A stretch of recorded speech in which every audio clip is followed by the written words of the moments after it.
Uh, what would you describe your job and the duties that you do here?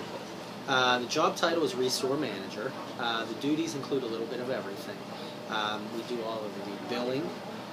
We do all of donation procurement. That's reaching out to potential donors, marketing efforts to get donations in. We go out and pick up the donations. We bring the donations in here.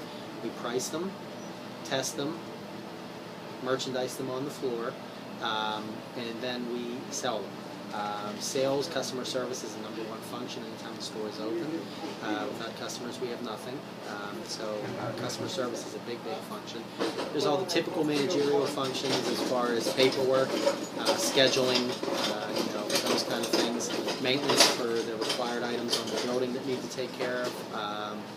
And trying to make sure you have enough staff in here to get everything done that needs to be done. Okay. What field do you study to get into? This would be a business administration kind of a background. There are different programs out there that could lead into this, but an emphasis in business, whether it be a major or a minor, would be a good thing to get into this line. Okay. What percent of your items actually go to projects for Habitat for Humanity? Right now, I'd say about 15 to 20% of the items that come in, we have a need for them immediately at our projects. They are tagged to go to a specific project, and they are taken out to that project as needed. Anything else goes to the sales floor to be sold, with the profits from those sales going back to buy the items that we do currently need for those projects. Okay. What made you want to work here? Giving back to the community. I've been pretty successful in my endeavors to this point. I've done some projects with Habitat on their building sites before I came here to work, and I love retail. I've been in retail and wholesale my whole life. I was at a point in my life where I was able to give back, and this is my way of giving back. Okay. Cool. What is the mission statement? The mission statement is to provide affordable housing to low-income families, and we do that through one of the ways we support that mission is through the Restore with the sale of gently used or new items. Okay. Do you have any sister companies? We do not have any sister companies. There are a lot of Habitat affiliates. We are Habitat of Greater Pittsburgh. There are other Habitats local, such as Central Westmoreland, Washington County, Beaver County. You could say they're sisters to us. We all have our own boards and we run our own organizations, but we're all under Habitat International. Are you guys ever going to make a new location for Restore? Maybe down the road. This one's a new one. We've been in the building about 2 years. We're coming up on a 1.5 years open. Once we get this building up, running, staffed, and equipped efficiently, at that point we would look at opening another location within Allegheny County. Okay. What's the best part of working?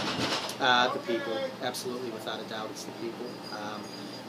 Not just the volunteers you get to work with on a daily basis, or even the customers and homeowners, but to see somebody who is truly, genuinely in need of something, and you know that they could not afford to get it anywhere else, to see their reaction when they're able to come in here and afford something that they otherwise couldn't, it's priceless. So in addition to the people, it's seeing their reactions. Can anyone volunteer here? Anyone is welcome to volunteer in here. We do require a minimum age of at least 14.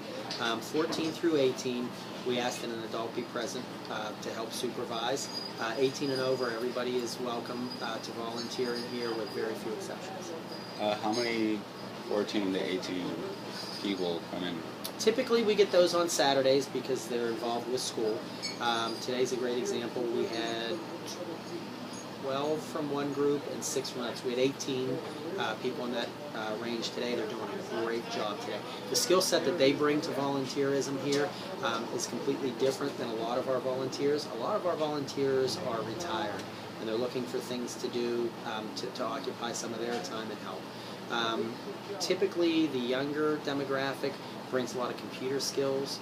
They're able to quickly and accurately, look up pricing and do some research on some donations that would take some of our other volunteers a little bit longer. How does Habitat for Humanity work? Habitat for Humanity has several different programs. They do new constructions, They do remodeling, they do weatherization, and they do what's called a brush with kindness. New construction is pretty self-explanatory. They'll build a new home for a program family. Remodeling, the same cost that it would take to build a home, we may be able to remodel 8 or 10 homes in a neighborhood. So we're really putting an emphasis on remodeling, and you can really make an impact in one community. Weatherization, we will go in, we'll do a study on a house to see where its inefficiencies lie, and then we can go in and either add insulation, caulking, or whatever the case may be to get it up to be an energy efficient home. And a brush with kindness is kind of neat. A brush with kindness is a program where if we're in a community and we're fixing up several houses on the street, but there's 1 or 2 houses that aren't program families, it only makes sense to help really beautify the entire community. We can do small projects to add curb appeal to those homes. That way when we leave a neighborhood, the entire neighborhood can look like it's really been brought up. Okay. I think we covered all of them. Beautiful. That was easy, man. That was easy.